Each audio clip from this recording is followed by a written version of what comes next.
Hello, dear audiences. This is Ahmed Sheikot, a researcher postgraduate from the Department of International Relations at the University of Chittagong, and I'm a youngster from Bangladesh who is actually sending this very message cordially to everyone out there, home and abroad, about coronavirus, which which originated in China and it has spread more than 115 countries.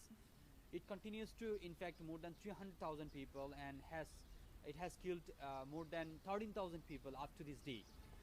And we will expect that it will no more kill any single person in our world. When people are just telling the global community that coronavirus is killing only the people. It's not killing only people. It's killing the total economy of the global landscape. If you just look at the countries like USA, UK, Spain, Italy, Iran, every country is struggling economically, honestly speaking. These countries are very much in a good state sometimes. I don't want to talk about Iran because of the sanctions which has been imposed on them by the United States. But when countries like USA, Donald Trump started actually telling that it's the Chinese virus, and then nationalistic feelings in these Chinese people will be there. China, when it started to be victim of this virus, China was responsible or blamed for a lot of things, like Muslims in parts of the world telling that you people are killing or demonizing your people, taking away their human rights. That's why you are getting it as a curse of God. When Chinese people have been out of it, now everyone is telling why USA, UK, even Saudi Arabia or lots of other countries are getting infected. It is because we live in time of fourth industrial revolution where globalization cannot be contained. You cannot restrict people's movement from one place to another. Goods, people's ideas, they're gonna be very much common thing for us.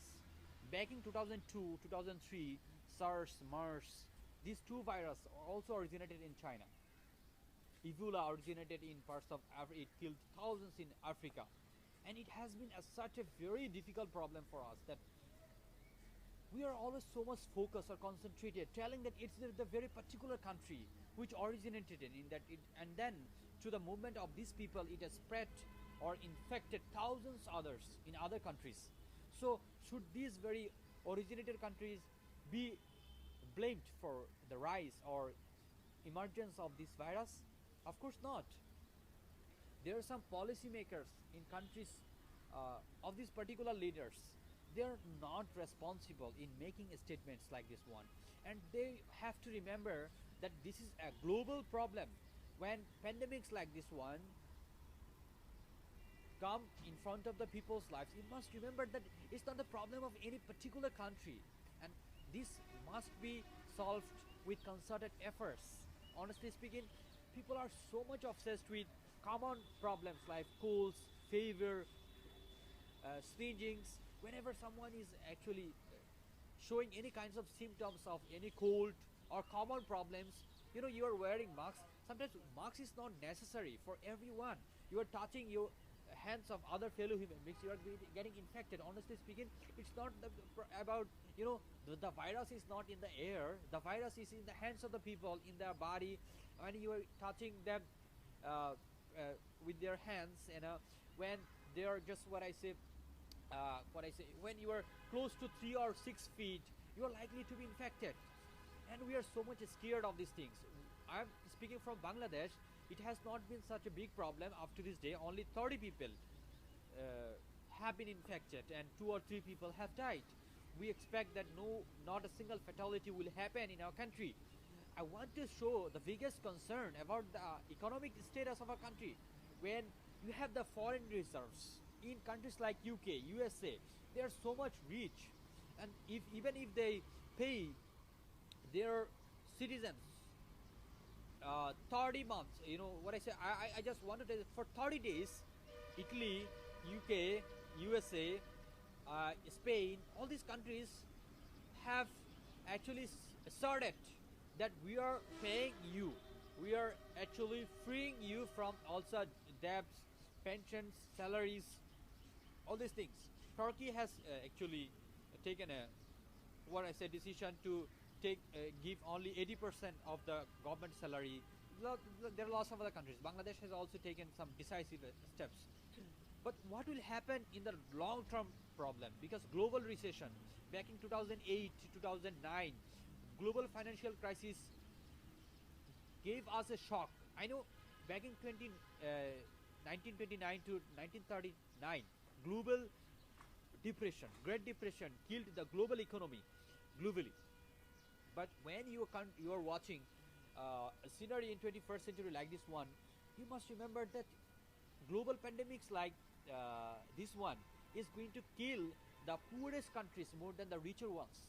I mean, speaking from a country which is so much overburdened with foreign debts, and we do not have enough foreign direct investments which will be staying in our country even though it's confronting such a big natural disaster. It must be said that people, there are so much rumors, misperceptions, misconceptions in social networks and the media about this virus, that it's going to kill the people lives, not through infection but through rumors. And people are so much obsessed with, I don't want to say that Bengali people were supposed to be the brave nation, but when this virus started, I came to say that it's not our people are so brave. We are not brave. We are such a coward nation. We are so afraid of death. You are likely to die by any means, but you are not supposed to be the victim of any disease if you are not aware or if you are not cautious enough. You must be cautious. You must save your lives, but you must not spread misperceptions and some videos or kinds of statements on social networks, and it's going to create much more panic within the people. So you must not do it. And it has taught us a very big lesson that when any kind of pandemics like this is supposed to be or likely to be a part of the global paradigm, must remember that nationalism may also arise in the people's mindsets, and global economy may be concertedly affected. The way today global economy is getting harmed is really concerning for everyone. It's not a concern of USA, UK, or any first world rich countries. It's the concern of everyone, especially in countries like Bangladesh, where you will be watching a number of people survive with less than $1 a day. What will happen to these people? Those people who have no bank account, the people who have no bank deposits, how will they survive? They will starve to death, and the government will have to pay them.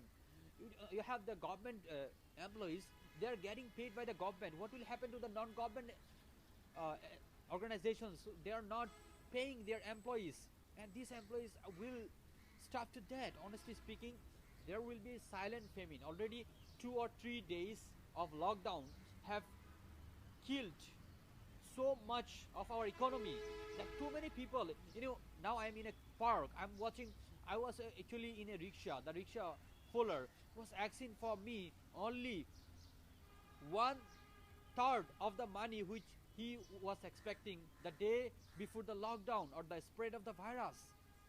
I mean, it took me only 30 taka for me to be here. When I started to be here, he said that it will take only 10 taka.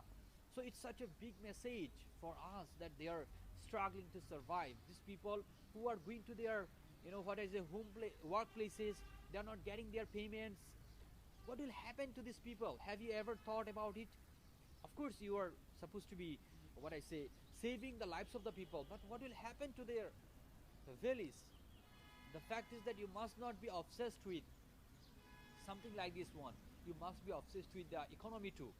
I must have great respect for our policymakers and the leaders who are taking great decisions not to put the people. But remember, you must Also remember that when you have a very corrupted system in a country like this one, you are not likely to save people's lives, because already hundreds of thousands of money is in the pockets of very privileged few in the society. And youngsters like us, who are pretty much well educated, well aware about the ultimate consequences of these actions, they profoundly hate their policymakers and the political leaders and the system, the governance policies, that only privileged few who have taken politics as a profession to feed themselves, not to serve the communities and the common people. And that's how we as a nation is getting so much overburdened with foreign debts. And it's the very message to the youngsters to be cautious, that whenever there is a natural disaster or pandemics like this one, responsible behavior from the leaders is very essential. I mean, all the shops are now closed. What will happen to their shop owners? What will happen to the day laborers, employees in the non-governmental organizations? They must be paid. They must be given the reparations, honestly speaking. At least the price of gas, electricity, the price of essential commodities must be decreased. When you have a problem like this one, some specific rich people in the society are going to actually buy the daily essentials, and they are getting richer. They are not thinking about the ultimate uh, results or effects of their actions. Remember, you are likely to make it such a disaster on a global basis when you are responsible, when you are irresponsible, when you are corrupt, and the management system is so much bizarre. Sometimes it sounds pretty weird, I know, to say. I'm not criticizing any particular leader or governance system. I'm just telling the whole system of third world country is so much bizarre. It must be changed as soon as possible. Otherwise, thousands of people will starve to death in countries like Bangladesh.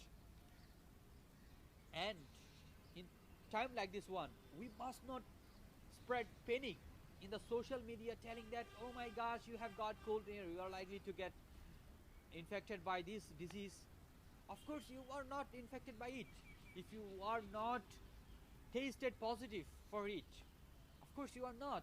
And you must not spread rumors. We are the nation, we are so much, you know, inflicted with these misperceptions. And whenever we watch something on social networks, we are driven out of fear, and people are, you know, leaving their spaces and, you know, blaming each other. Hey man, you have got this virus, you know, put him out of the bus, put him out of our residence, something like this one. That's how we are creating much more panic, and the problem is becoming worse day after day. We must not do it and solve the problem.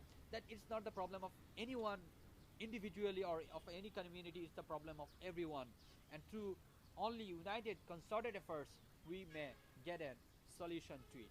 Thank you so much for watching this one.